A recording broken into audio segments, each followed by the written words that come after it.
It's the end of the day with Ray. Hello, my friends. Well, today, inside that sharp interactive TV of mine, I have none other than Robbie Clark. And Robbie Clark is the president of a company in Nashville, Tennessee called A to Z Office Resources. I've had Robbie on. It's been about a year. But I wanted to bring Robbie on because he's in that sister industry of the Document Imaging Channel.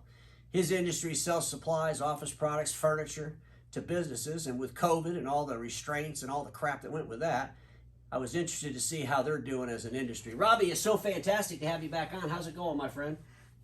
Going well, going really well.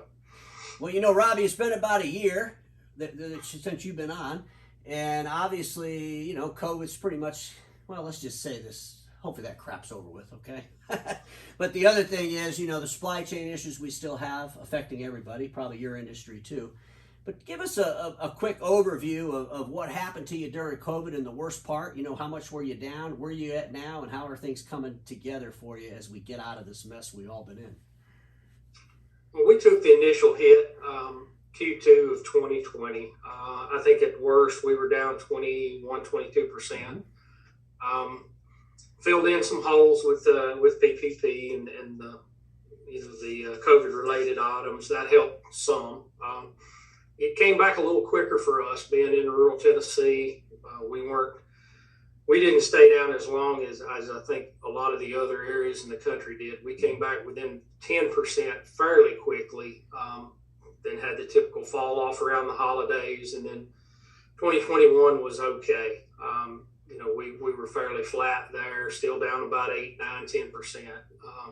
And then in February of this year, things opened back up, and we're actually up over 19 now. So glad to be back. Glad to have some of that behind us anyway. I think there's still some challenging times ahead.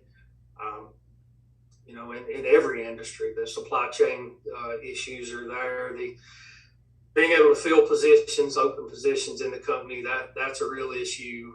Cost, surcharges, fuel cost has doubled now. And so that's tough, but I think, with those challenges, a lot of opportunities come along. We did some things during COVID that I think will strengthen us as going forward. And, it's an old stock market mentality of you invest while everybody else is panicking. So there you go. Yeah, we invested in some people, some leadership changes, and some new product groups, and just streamlined. Talk about that. Last time I had you on, we actually talked about some of the things you were doing with generational management, and your company was mature. You had a lot of senior, people inside the company. You knew retirements were going to hit you pretty hard, and you were kind of preparing that younger generation. So obviously that's been a year now, and I think you had a goal back then of by 2025 you were going to have some pretty impactful changes.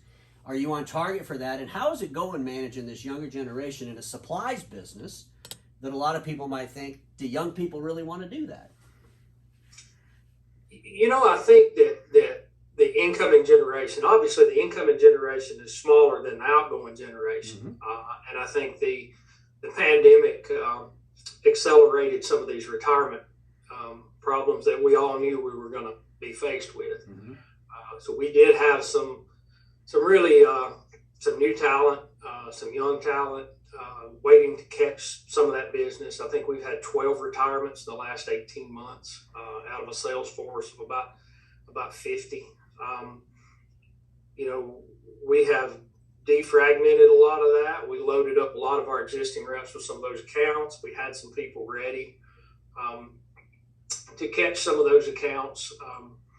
It's a matter of challenging people. A lot of people, I believe, they're under the mistaken impression that all this incoming generation wants is, a stocked snack bar with free drinks, and they want to be able to go home at lunch and work 6 hours a day. And I don't think that's the case at all. I think you sell a lot of really good talent short. They want to be challenged. And what we found is that if you can put a really strong challenge in front of these young folks with a clear vision of what you want them to accomplish, and you get out of their way and they get it done. But if you can't challenge them, they're going to get bored and leave. But we've been very fortunate in that area. We've got a really, really good bunch of young folks that have came into the company in the last 5 years and really had an impact. Well, you said two things. First of all, I agree with you 100% about the younger generation.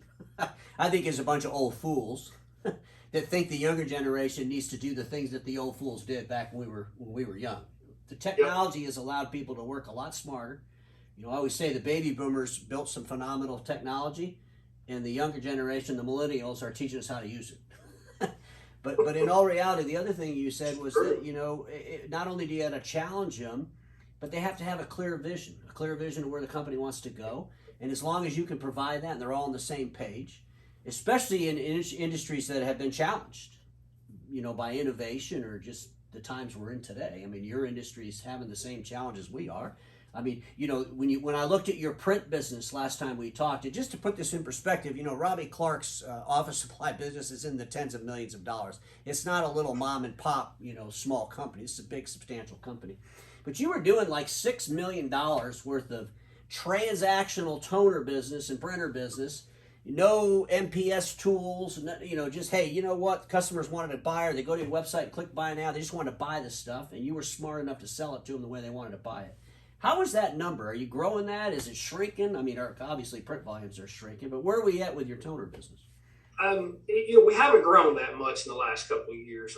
We're down a little on the reman and a little on the OEM, but we can explain those shrinkages that we're seeing. We had a couple of customers that got bought out by some national chains, some acquisition issues there that we lost.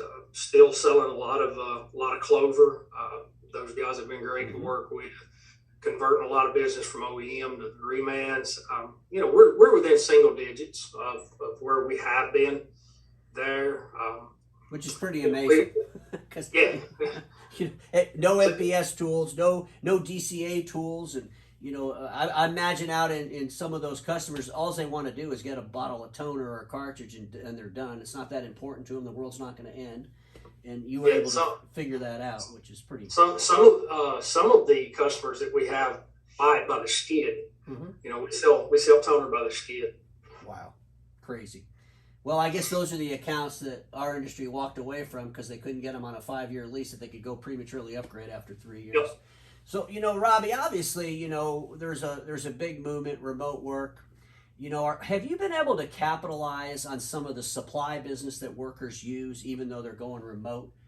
I mean, if we're taking people out of the offices, and we all know, we have to admit that people are not all returning back to the office, but are you able to capture revenue on products for people that are remote? We have not focused on that a lot. To say that we haven't captured any, I'm not 100% sure. I'm sure we have, but again, we're in a lot of rural markets, and in most of these rural markets in Tennessee, people came back to the office. We offered residential delivery in 20 and 21, and it didn't move the needle at all. Mm-hmm. I think most of the people that were supplying, most of the businesses that were supplying their people with the products that they need to work from home, ordered it through their traditional channel, had it delivered to the office, and then the folks came in and picked it up. So, we just have not seen the need within our market to really focus on those at-home employees. Well, at least you were actually looking at that. And studying it. I did a video yesterday. I talked a little bit about, everybody wants to get into all these verticals, or we're going to do all these things, but no one ever figures out how are we actually going to make money, and how are we going to make profit off that money if we go ahead and do these things. And I'm 100% with you. I think it's a waste of everybody's time to chase business inside somebody's house. It's never going to work, whether it's a printer, whether it's a pencil. It's not going to work. And so I think you have to figure out what people are buying, and if they're not buying it, you stop selling it. Pretty much. It's pretty simple, but I think a lot of people beat their head against the wall trying to break into a market that's not necessarily right. Well, it's a distraction. What about your furniture business? So, that's another thing. Obviously, you probably didn't get hit as much as from what you just said. You have a lot of your businesses are still in place, but, how is the furniture business doing? Really well this year. It was down considerably in 20, came back a little in 21. This is going to be one of our stronger furniture years in a while. In fact, we did we did over 1.1 million last month in contract furniture. So we're real excited about that. Real excited to see that pipeline full and orders on the books, and it's it's a lot of traditional workspace renovation. Interesting. Are you able to hold the margins, or are you finding because furniture's always been so sweet from a profit standpoint. Let's be honest. I mean, that's a great way to make some money. If you're chasing bids all the time, you have to sacrifice some of your profits. But no supply chain issues around the furniture. Have you had any issues trying to get furniture? Oh, sure. A lot of back orders. Our designers and reps have been really good at looking at the inventory that's available and making adjustments when they need to adjust. Now it's created a shift from one manufacturer to another manufacturer at times, and maybe even a hybrid environment as far as manufacturers go. But customers seem pretty open to that. Get us what's available, and we've done a good job at that. Our furniture folks have done a really good job of finding product that's in stock and making it work, making it fit the customer's needs. Well, your industry is really good with JanSan, another deliverable, janitorial supplies. Obviously, during COVID, everybody was chasing the alcohol and the plexiglass and all that stuff. Here's a question for you. Did you overstock on that stuff? Or did you realize really early on that this isn't going to last forever? I mean, I don't think you're selling any more thermostat machines, right? Yeah, anybody that tells you they didn't overstock is probably lying. We put the brakes on that fairly quick. I knew we were going to throw product away at the end of this thing. It was just, a lot of times you had to buy in bulk just to get it in the door.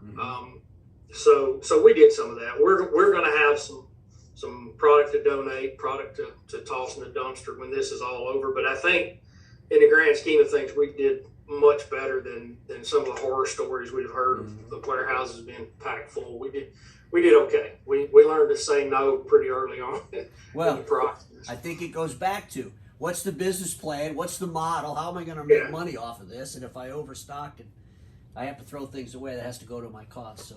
Well, that wasn't going to last forever. No, that was a temporary situation. Well, Robbie, let me just ask you, follow up with one last question. What do you think is your industry's biggest threat? Now, I know you're kind of in an anomaly down there in your marketplace. You're able to, do things that a lot of folks weren't in some of these bigger cities. But, what do you think's the biggest threat for the supply business, B2B space? Yeah, I think just the supply chain as far as immediate threat. There's a lot of opportunities out there if you can get the product. We've invested a lot. In fact, we added probably 20% to our purchasing department. We felt like that was an area that, that's one of the things that we do well. And when you've got a time like this where there's so much going wrong, you can focus on the wrong or you can focus on what you do right. And one of the things that we've always done a really good job at is finding product in unique situations. So we added 3 people to our purchasing department, just to work those back orders, try to find alternate solutions, try to find substitutions, that and the cost of fuel, cost of freight. Those are some immediate challenges. But again, I think they'll create some opportunity for us, especially some acquisition opportunities. We're seeing some of that. We did one in May, and we're working on several more. And just getting people, I think, to realize our people, especially, and our peers, and even our suppliers, to realize that we're not going back to what was normal before. This is the new normal. We're creating a new normal. Anybody that's waiting to make adjustments is they're already behind. So we've got to all make those adjustments. That's suppliers, manufacturers, everything. We got to figure out a different way of doing business. Well, you said something very interesting, and I would challenge how many of my friends in the print services business added people to the way they acquire products to help them acquire them better, or put more thoughts into that, or think out of the box a little bit? Or did they just keep the original team they had and deal with the OEMs and everybody was just blaming each other? So that's an interesting suggestion. We could probably do a whole episode on how you were able to pivot that purchasing department and figure out where to get stuff. But Robbie, hey, it's always great talking to you, and I look forward to having you on again. Is there anything you want to add before we end this? No, I appreciate you reaching out.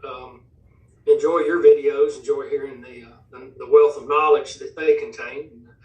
Anything we can do, or anything that we're doing right that we can pass on, we're glad to do it. Well, you know what? Because everybody watching me knows this. Status quo is the killer of all that will be invented. Don't get stuck in status quo. We'll see y'all tomorrow.